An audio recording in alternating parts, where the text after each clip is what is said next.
정현종이라고 하는 시인의 방문객이라고 하는 시의 일부분입니다. 사람이 온다는 건 사실은 어마어마한 일이다. 그는 그의 과거와 현재와 그리고 그의 미래와 함께 오기 때문이다. 한 사람의 일생이 오기 때문이다. 부서지기 쉬운, 그래서 부서지기도 했을 그 마음이 오는 것이다 라고 하는 시를 참 좋아합니다. 여러분, 시인은 만남이란 사람 사이의 단순한 접촉이나 대면을 넘어서서 그 사람의 일생, 그러니까 그 사람의 과거와 현재와 미래와 만나는 것이고, 그가 지금까지 살아오는 동안에 경험했을 부서지기 쉬운, 그래서 부서지기도 했을 그 마음과 만나는 것이다 라고 이야기합니다. 여러분, 그렇습니다. 우리 인생은 끊임없는 만남의 연속이고, 그 숱한 만남이 우리 운명을 바꾸어 놓기도 하고 우리 인생의 새로운 챕터를 시작하게도 만드는 것 같습니다. 오늘 여러분과 함께 읽은 본문의 말씀 속에는 예수님과의 그 만남을 통해서 증인의 삶을 살아가게 되었던 사람, 제자의 길을 걸어가게 되었던 이들의 이야기가 소개되어지고 있습니다. 여러분, 오늘 이 본문의 말씀을 다루기 전에 우리는 세례 요한의 이야기부터 다시 한번 거슬러 올라가 말씀을 나누려고 합니다. 여러분, 세례 요한은 자신이 누가 아닌지를 알고 있었습니다. 당시 사람들은 세례 요한을 그리스도로, 엘리야로, 그리고 모세와 같은 그 선지자로 인정하고 믿어줄 분위기이었지만, 그는 조금도 주저하지 않고 망설임 없이 나는 아니라고 이야기했습니다. 그는 자신이 누가 아닌지를 알고 있었습니다. 또한 세례 요한은 자신이 누구인지를 알고 있었습니다. 그는 자신이 말씀이 아니라 그 말씀을 전달하는 소리에 불과하다라는 사실, 말씀이 육신이 되어 오신 예수 그리스도만을 이스라엘 백성들에게 온전히 전하고 그들로 하여금 예수 그리스도만을 바라보고 주목하게 하는 것이 자신의 부르심의 이유임을 분명하게 알고 있었습니다. 여러분, 또한 세례 요한은 자신의 제자들로 하여금 더 이상 자신을 따르는 것이 아니라 예수님을 따르게 하였습니다.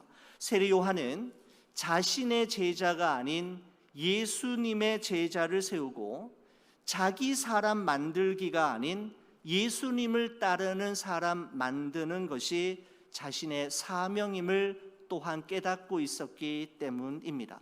여러분, 원래 세례 요한의 제자이었던 안드레와 요한은 예수님을 따르는 순간 예수님으로부터 받아야만 했던 그 질문에 대답을 해야 했습니다. 예수님이 이렇게 물으셨죠. 무엇을 원하느냐? What do you want? 너가 무엇을 구하느냐? 무엇을 원하느냐? 라는 질문을 받았습니다.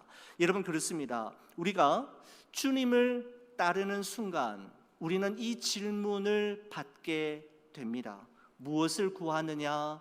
무엇을 원하느냐? 다시 말씀드리면 예수님을 따르는 이유가 무엇이냐라고 하는 질문은 예수님을 따르는 이들마다 반드시 받고 대답해야 하는 중요한 질문입니다. 우리는 다양한 이유로 예수님을 믿고 예수님을 따를 수 있습니다.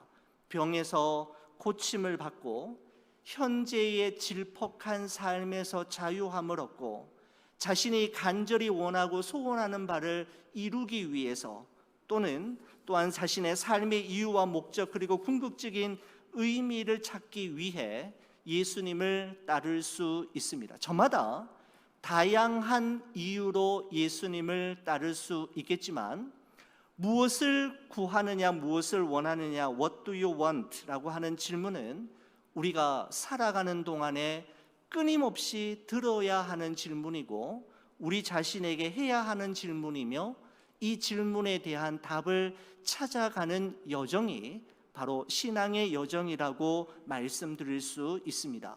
무엇을 구하느냐라고 하는 예수님의 질문에 대한 안드레와 요한의 대답은 이것이었죠. 랍비여 어디 계시오니까 이었습니다. 여러분, 이것은 예수님이 지금 사시는 곳이 어디인지, 예수님이 머물러 있는 그 장소가 어디인지를 알고 싶어서 물은 것이 아니라 랍비여 어디 계시오니까 라고 하는 이 질문 속에는 주님을 더 알고 싶다라고 하는 의미이고, 주님과 더 가까워지고 싶다라고 하는 의미이며, 주님과 교제하고 싶다라고 하는 의미입니다. 주께서 어디로 가시든지 어디에 계시든지 우리는 주님과 함께하고 싶습니다라고 하는 의미가 오히려 이 질문 속에 포함되어 있는 것이죠.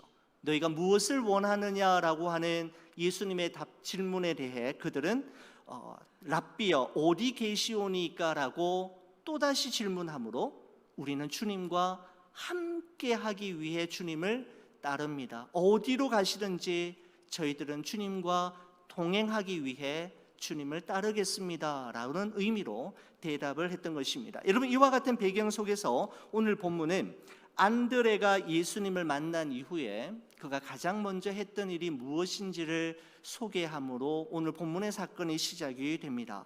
40절과 41절의 말씀을 보시면 이렇습니다. 요한의 말을 듣고, 여러분 여기서 요한이란 세례 요한을 의미하는데, 세례 요한의 말을 듣고 예수를 따르는 두 사람 중에 하나는 시몬 베드로의 형제 안드레라라고 말씀합니다. 41절도 보시죠. 그가 먼저 자기의 형제 시몬을 찾아 말하되 우리가 메시아를 만났다 하고, 메시아는 번역하면 그리스도라라고 말씀하고 있습니다. 예수님을 처음 만난 안드레는 누가 강요하지도 않았고 누가 하라고 떠밀지도 않았지만 자신이 만난 그 예수님을 누군가에게, 바로 시몬인 자기 형에게 전하고 싶은 그 견딜 수 없는 마음을 가지게 되었음을 말씀하고 있는 것이죠. 여러분, 우리도 누군가의 초대를 받아서 정말 멋진 장소에서 정말 맛있는 음식을 먹을 때 가장 먼저 생각나는 사람이 있지 않습니까? 그죠? 이 음식 누구와 함께 먹었으면 좋겠다, 여기 꼭 다시 한번 와야겠다라고 하는 생각과 함께 떠오르는 그 사람이 있다면 바로 그 사람은 여러분과 저에게 가장 소중한 사람이고 우리가 가장 사랑하는 사람임에 분명할 것입니다. 여러분, 안드레도 메시아이신 예수 그리스도를 만났을 때, 만나는 순간 가장 먼저 생각났던 사람이 있었는데 바로 그것은 자기의 형제 시몬이었고, 그 시몬을 예수님께로 데려오는 것이었습니다. 42절 말씀입니다. 데리고 예수께로 오니 예수께서 보시고 이르시되 내가 요한의 아들 시몬이니 장차 게바라 하리라 하시니라. 게바는 번역하면 베드로라라고 말씀하고 있습니다. 예수님께서는 안드레가 데리고 온 시몬에게 만나자마자 새로운 이름을 주시는 것을 볼 수가 있습니다. 바로 게바라고 하는 새 이름을 주셨습니다. 여러분, 이 게바라고 하는, 이 시몬이라고 하는 말은 무엇을 듣다라고 하는 의미를 가진 히브리어인데, 예수님께서는 그 당시 유대인들이 일반적으로 사용하고 있는 아람어로 게바라고 하는 새로운 이름을 주셨습니다. 여러분, 헬라어로는 페트로스이고 여기서 베드로라고 하는 이름이 나오게 되었는데, 게바, 페트로스, 베드로라고 하는 이 말의 의미는 반석 그리고 바위라고 하는 의미입니다. 이 이름을 베드로에게 주시면서 말씀하시기를 장차 게바라 하리라라고 말씀하고 있습니다. 여러분, 이 구절을 세번역 성경은 이렇게 번역합니다. 앞으로는 너를 게바라고 부르겠다라고 말씀하신 것입니다. 여러분, 예수님께서는 베드로의 현재 모습만 보신 것이 아니라 예수님께서 당신의 손으로 친히 빚으시고 마침내 완성하실 베드로의 앞날과 내일과 미래를 보시면서 장차 너는 게바, 그 이름에 걸맞는 삶을 살게 될 것임을 미리 말씀하셨던 것이죠. 과연 예수님의 말씀대로와 예수님의 기대대로 베드로는 오순절 성령 강림 이후에 이 땅 위에 세워진 첫 번째 교회인 초대 예루살렘 교회의 반석 같은 존재로 귀하게 쓰임 받게 되지 않습니까? 여러분, 그런데 이 베드로를 예수님께로 데리고 온 사람이 여러분 누구였습니까? 바로 안드레이었습니다. 여러분, 그런데 다른 사람을 예수님께로 데려오는 이 안드레의 특별한 사명과 열정은 베드로에게서 끝난 것이 아니었습니다. 여러분, 요한복음 6장의 말씀에 보면 우리가 앞으로 살펴보겠습니다마는 예수님께서 벳세다 들판에서 보리떡 5개와 물고기 2마리로 5,000명을 먹이시고 12광주리를 남기시는 기적을 행할 때 보리떡 5개와 물고기 2마리를 가지고 온 한 아이를 예수님께로 데리고 갔던 제자가 누구인가 하면 안드레이었습니다. 여러분, 요한복음 6장 8절에서 9절의 말씀을 보시면 이렇게 기록합니다. 제자 중 하나 곧 시몬 베드로의 형제 안드레가 예수께 여짜오되 여기 한 아이가 있어 보리떡 5개와 물고기 2마리를 가지고 있나이다. 그러나 그것이 이 많은 사람에게 얼마나 되겠사옵나이까? 라고 기록하고 있습니다. 바로 이 한 아이, 보리떡 5개와 물고기 2마리를 가지고 온 이 아이를 예수님께로 데리고 간 제자가 안드레이었습니다.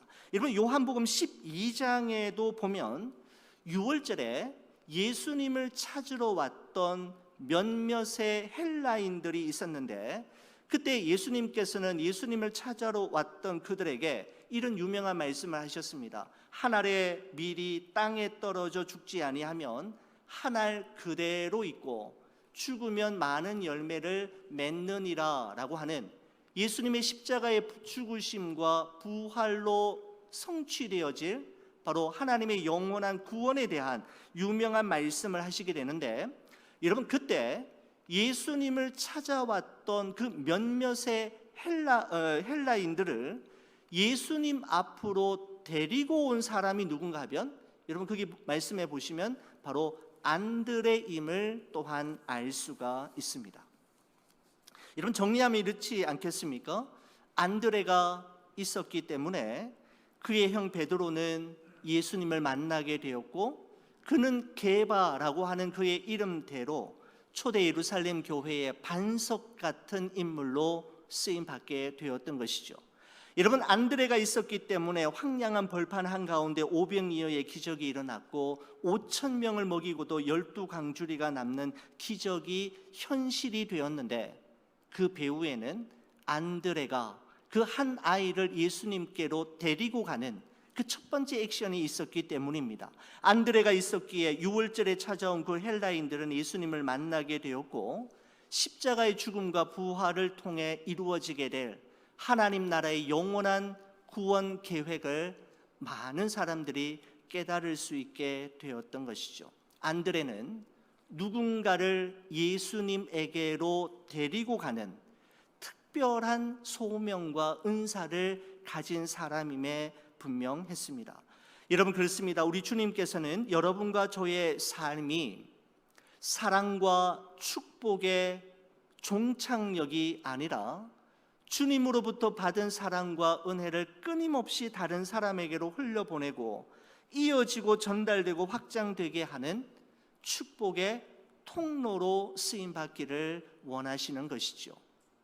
바로 우리도 안드레처럼 주님의 사랑을 내 주위에 있는 사람들에게 끊임없이 흘려보내는 그와 같은 삶의 주인공이 되기를 간절히 축원을 드립니다. 여러분, 이어서 여러분 43절에서 51절까지의 말씀은 예수님께서 빌립과 나다나엘을 제자로 부르시는 장면이 기록되어 있는데, 여러분 43절, 44절의 말씀을 보시면 이렇습니다. 이튿날 예수께서 갈릴리로 나가려 하시다가 빌립을 만나 이르시되 나를 따르라 하시니 빌립은 안드레와 베드로와 한 동네 벳세다 사람이라 라고 말씀하고 있습니다. 베드로와 안드레 두 형제와 같은 동네에 살고 있던 빌립은 어느 날 자신을 찾아오셔서 나를 따르라, follow me 라고 말씀하시던 예수님과의 첫 번째 만남을 영원히 잊지 않았을 것입니다. 여러분, 가장 먼저 예수님의 제자가 되었던 그 제자가 바로 안드레와 요한이었고, 그 안드레의 소개에 의해 베드로가 제자가 되었는데, 여러분, 이 세 사람 안드레와 요한 그리고 베드로는 자신의 발로 예수님을 찾아갔다가 그분의 제자가 되었지만, 여러분, 빌립은 좀 다른 경우입니다. 예수님께서 그를 먼저 찾아오셔서 당신의 제자로 삼아 주셨던 것입니다. 여러분, 그렇다고 해서 빌립이 예수님의 제자가 될 만큼 특별한 조건이나 자격을 갖추었기 때문은 아닙니다. 그것 때문에 러브콜을 받았던 것은 아니지요. 전적인 주님의 은혜이었습니다. 여러분, 마가복음 3장 13절에서 15절 말씀에 보면 이와 같은 기록이 있습니다. 또 산에 오르사 자기가 원하는 자들을 부르시니 나온지라.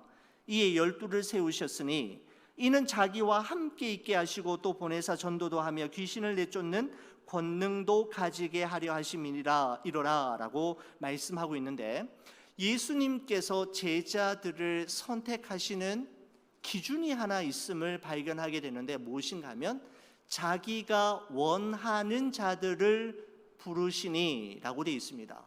예수님은 어떤 사람을 제자로 삼으시는 걸까요? 부르시는 걸까요? 자기가 원하는 자를 부르셔서 제자로 삼으셨다라는 것입니다. 여러분, 이 말은 다시 말씀드리면 제자들의 출신 배경이나 학력이나 학벌, 그리고 그들이 제자가 되기 위해 꾸준히 준비해 온 것과 또한 쌓아온 스펙들을 검토한 후에 결정하신 것이 아니라 오직 하나, 예수님의 직관, 즉 예수님이 원하신 자가 바로 예수님의 제자가 되었다라는 것입니다. 여러분, 세상은 사람들을 뽑을 때 잘 준비된 사람을 뽑지 않습니까? 경력과 스펙을 잘 관리하고 잘 쌓아온 사람들을 선택해서 사용하지만, 예수님은 그렇지 않습니다. 예수님은 예수님이 원하시는 자들을 먼저 부르신 후에 당신의 제자로 빚어가시고 만들어 가시는 것이죠. 그렇습니다. 여러분과 제가 하나님의 자녀가 되고 하나님의 선택받은 백성이 된 것은 여러분과 저에게 그렇게 할 만한 특별한 자격이나 준비가 되어 있었거나 하나님이 정하신 어떤 기준에 우리가 잘 맞았기 때문이 아니라 오직 하나님의 은혜라는 사실을 우리는 이 말씀 속에서 다시 한번 확인하게 되는 것입니다. 주님의 은혜가 우리의 준비보다 언제나 앞선다라는 사실입니다. 사랑하는 우리 교우 여러분, 여러분과 제가 예수님이 원하시는 자들 안에 포함되어 있다라는 사실이 여러분 얼마나 감격적이고 얼마나 감사한 일입니까? 우리의 자격, 우리의 준비, 우리가 하나님 앞에 맞추어 둔 기준 때문이 아니라 전적인 하나님의 은혜와 그분의 절대 주권 안에서 우리는 하나님의 백성이 된 것입니다. 여러분, 예수님께서 빌립 자신을 먼저 찾아오시고 당신의 제자로 부르셨다라는 사실이 너무나도 기뻤고 흥분이 되었던 빌립은 안드레가 자기 형제 베드로를 찾아갔듯이 그는 그의 친구 바로 나다나엘을 찾아가서 모세가 율법에 기록했었고 여러 선지자들이 예언했던 그 메시아 바로 나사렛 예수를 자기가 만났노라고 이야기합니다. 바로 예수 그리스도를 만난 그의 마음속에는 이 예수 그리스도를 전하지 않고는 견딜 수 없는 뜨거운 마음이 그로 하여금 이와 같은 행동을 만들게 했던 것이죠. 여러분, 그러나 그때 이 나다나엘의 반응은 의심과 냉소가 섞인 질문이었습니다. 여러분, 빌립의 전도에 대한 나다나엘의 반응이 46절에 기록되어 있는데요, 이렇습니다. 나다나엘이 이르되 나사렛에서 무슨 선한 것이 날 수 있느냐? 빌립이 이르되 와서 보라 하니라 라고 되어 있습니다. 여러분, 이 나다나엘이라고 하는 이름은 요한복음에만 기록이 되어 있습니다. 나머지 공간복음, 마태복음, 마가복음, 누가복음에는 나다나엘이라고 하는 이름이 없이 바돌로메라고 하는 이름으로 기록되어 있습니다. 이런 이 바돌로메라고 하는 이름은 바는 누구누구의 아들을 이야기합니다. 그다음 돌로메라는 것은 사람 이름인데 바돌로메는 돌로메의 아들이라고 하는 의미를 가지고 있죠. 이런 이 돌로메의 아들의 실명이 누군가 하면 바로 요한이 오늘 이 본문에서 밝히고 있는데 나다나엘입니다. 바돌로메는 실제적인 이름이 아니고 실명이 바로 나다나엘이라는 것이죠. 여러분, 그런데 이 나다나엘은 이 빌립이 전도를 했을 때 나사렛 예수를 자기가 만났다라고 했을 때 그는 이렇게 이야기하죠. 나사렛에서 무슨 선한 것이 날 수 있단 말인가? 냉소와 비웃음이 섞여져 있는 반응을 하게 됩니다. 여러분, 왜 이렇게 반응을 하게 된 걸까요? 왜 나다나엘은 예수님에 대한 이야기를 들었을 때 이와 같이 반응했을까요? 아마 그는 메시아의 오심에 대해서 기록한 구약 성경 미가서 5장 2절의 말씀을 명심하고 있었기 때문일 것입니다. 여러분, 거기 기록에 보면 이렇게 되어 있습니다.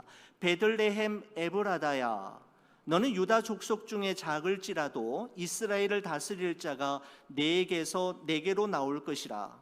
그의 근본은 상고의 영원에 있느니라 라고 말씀하고 있습니다. 여러분, 그러니까 나다나엘은 하나님의 말씀인 율법에 아주 정통한 사람이었는데 하나님께서 메시아를 이 땅에 보내신다면 그가 어디에서 태어나는가 하면 나사렛이 아니라 베들레헴에서 나실 거라는 사실을 그는 그 마음속에 분명하게 기억하고 있었던 것입니다. 여러분, 그런데 빌립이 와서 나사렛 예수라고 말하는 순간 그는 구약 성경의 예언과 다르게 받아들여졌고 전해졌기 때문에 나사렛에서 무슨 선한 것이 날 수 있단 말인가 라고 반응했던 것입니다. 여러분, 이 말은 나다나엘이 나사렛 시골 마을에 대한 어떤 편견과 선입관을 가지고 한 말이 아니라 구약의 예언자들과 선지자들이 예언하고 약속한 그 메시아는 반드시 말씀하시고 약속하신 대로 베들레헴에서 태어난다라는 사실을 분명히 믿었기 때문에 이와 같은 반응을 할 수 있었던 것이죠. 그러니까 믿음은 덮어놓고 믿는 맹신도 아니고 무조건 믿기만 하면 되는 영적 오기도 아닌 것이죠. 진정한 믿음은 하나님의 말씀과 그의 약속에 근거를 둘 때 진정한 믿음으로 세워지게 되는 것입니다. 드디어 나다나엘이 예수님 만났을 때 예수님께서는 나다나엘에게 너는 참으로 이스라엘 사람이라 그 속에 간사한 것이 없도다 라고 하시자 나다나엘은 예수님께 어떻게 이야기하느냐 하면 예수님, 저를 어떻게 아십니까? 라고 이야기합니다. 48절의 말씀을 보시겠습니다. 나다나엘이 이르되 어떻게 나를 아시나이까? 예수께서 대답하여 이르시되 빌립이 너를 부르기 전에 내가 무화과 나무 아래에 있을 때에 보았노라 라고 말씀합니다. 예수님은 나다나엘을 만나시기 전에 이미 그를 알고 계셨는데 특별히 무화과 나무 아래에 있을 때 너를 보았다라고 말씀하셨습니다. 여러분, 이스라엘 백성들에게 있어서 이 무화과 나무 그늘 아래는 어떤 의미를 가진 장소인가 하면 아주 경건한 유대인들이 하나님의 말씀인 율법을 묵상하고 그 말씀을 자신의 삶으로 살아내기 위해 기도했던 장소가 바로 무화과 나무 아래였습니다. 성전에서도 기도했지만 성전이 아닌 일상의 삶 속에서는 그들이 일반적으로 무화과 나무 그늘 아래에서 그와 같은 일을 했던 것이죠. 여러분, 그래서 예수님께서 나다나엘이 무화과 나무 아래에 있을 때 보았다라고 하시는 이 말씀은, 나다나엘이 무화과 나무 아래에서 하나님의 말씀을 묵상하고 기도하는 너희 경건한 모습을 예수님께서 눈여겨 보아왔다라고 하는 의미입니다. 여러분, 그렇습니다. 우리 주님은 우리가 은밀한 중에 행하는 모든 일들을 눈여겨보시고 알고 계십니다. 여러분, 이와 같은 사실을 너무나도 중요하게 여겼던 마르틴 루터를 비롯한 16세기의 종교 개혁가들은 그들의 삶의 중심에 코람 데오라고 하는 이 글자를 늘 기억하고 명심하며 살았다고 합니다. 라틴어로 코람 데오라고 하는 말은 하나님 앞에서, 종교개혁가들의 대표적인 삶의 모토가 코람 데오이었습니다. 바로 자신의 모든 삶이 사람 앞에 살아가는 삶이 아니라 하나님 앞에서 살아가는 삶임을 기억함으로 사람에게 사랑받고 사람에게 인정받기 전에 하나님이 보시기에 아름다운 삶, 하나님이 고개를 끄덕여 주시는 그러한 삶을 살기를 원했던 개혁가들의 마음이 이 표현 하나에 고스란히 녹여져 있는 것이죠. 바로 나다나엘은 코람 데오의 삶을 살고 있었고, 바로 그 모습을 바로 예수님께서 보셨던 것입니다. 여러분, 나다나엘은 예수님이 자신을 알아본 것에 대해서 깜짝 놀랐지만 예수님은 이보다 더 큰 일을 보게 될 것이다 라고 말씀하시는데, 여러분 50절 말씀 한번 보시겠습니까?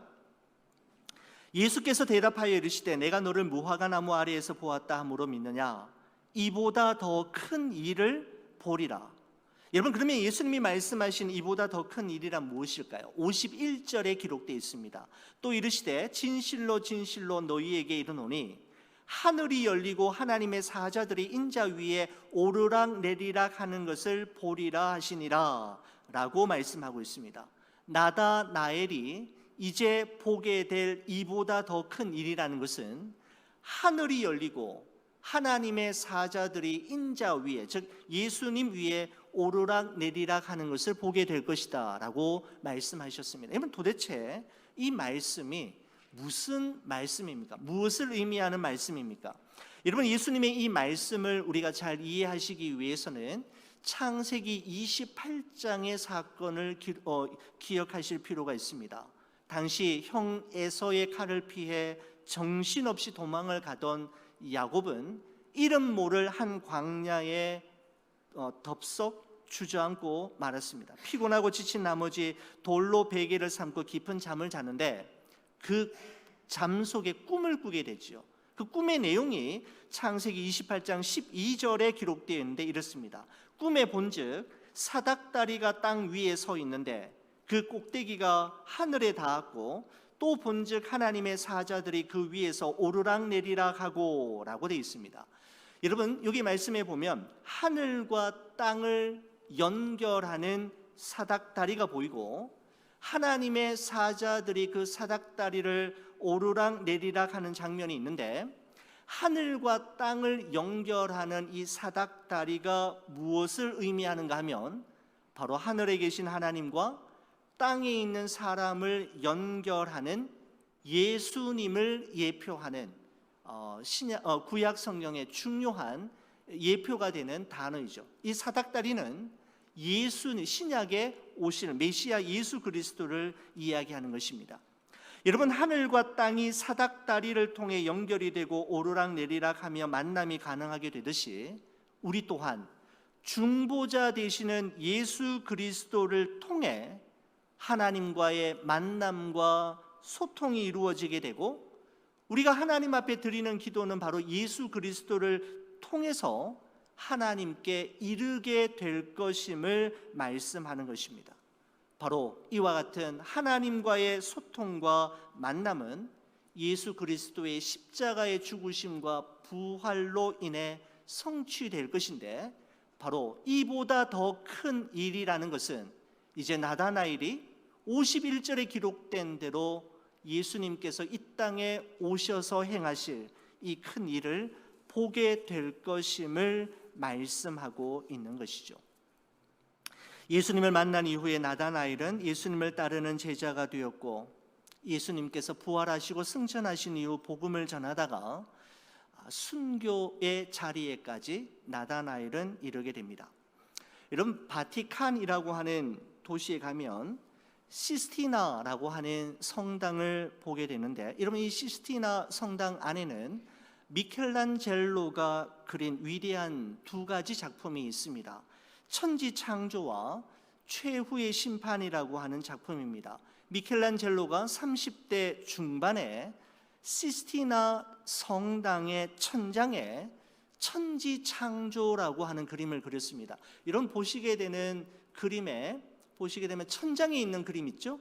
천정에 있는 그림이 바로 천지창조라고 하는 그림이고요. 오늘은 여러분께 소개하려고 하는 것은 그 그림이 아니라 시스티나 성당 이 예배재단 뒤편에 있는, 제 뒤편에 있는 이곳에 무슨 그림이 그려지게 되느냐면 최후의 심판이라고 하는 그림이 그려지는데, 여러분 보시고 있는 저 그림입니다. 여러분, 그런데 이 그림 안에 누가 그려져 있는가 하면 바돌로메, 바로 나다나엘이 유일하게 예수님의 제자로 이게 그려져 있다라는 것이죠.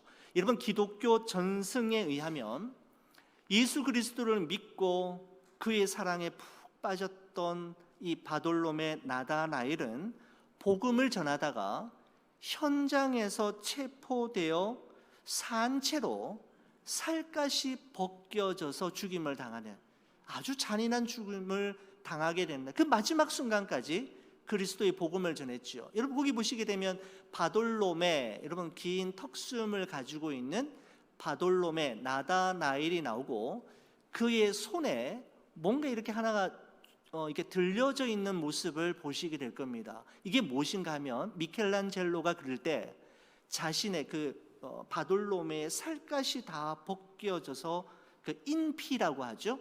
가죽이 저렇게 쭉 늘어져 있는 모습을 볼 수가 있고, 여러분 저기에 이제 그 인피의 얼굴을 보시면 저 얼굴이 누구 얼굴인가 하면 미켈란젤로 자신의 얼굴을 그 그림 안에다가 바돌로메의 얼굴에다가 자기의 얼굴을 입혀서 그렸다라고 이야기하고 있습니다. 여러분, 왜 그랬을까요? 왜 미켈란젤로가 어떤 마음으로 이와 같은 작업을 해서 믿음의 후세들에게 영영이 이 그림을 볼 때마다 나다나엘을 기억하도록 했을까요?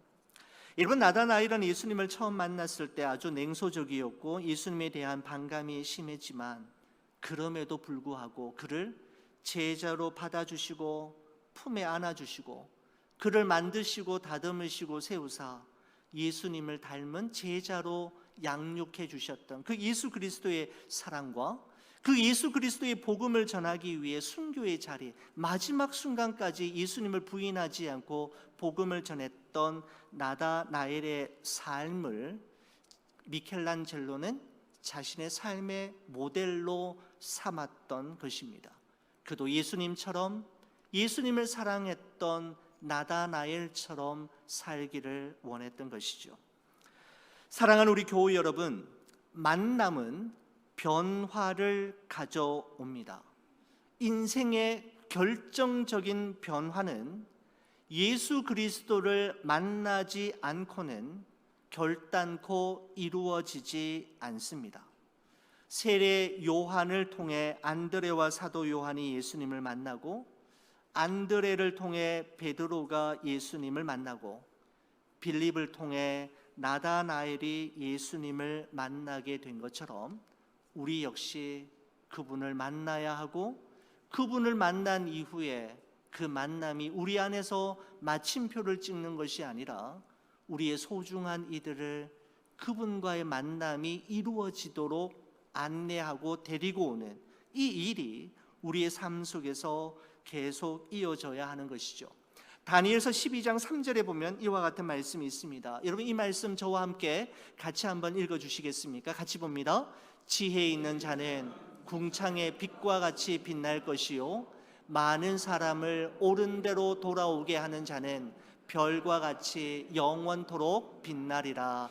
아멘. 그렇습니다. 여러분과 저의 삶이 내가 만나고 내가 알고 나와 동행하는 예수 그리스도를 누군가에게 전함으로 여러분을 통해 많은 이들이 옳은 대로 하나님께로 돌아오게 되므로 궁창의 빛과 같이 밤하늘의 별과 같이 영원히 빛나며 우리 주님의 기억 속에 영원히 잊혀지지 않는 바로 그 이름, 그 존재로 살아가게 되시기를 주의 이름으로 간절히 축원을 드립니다.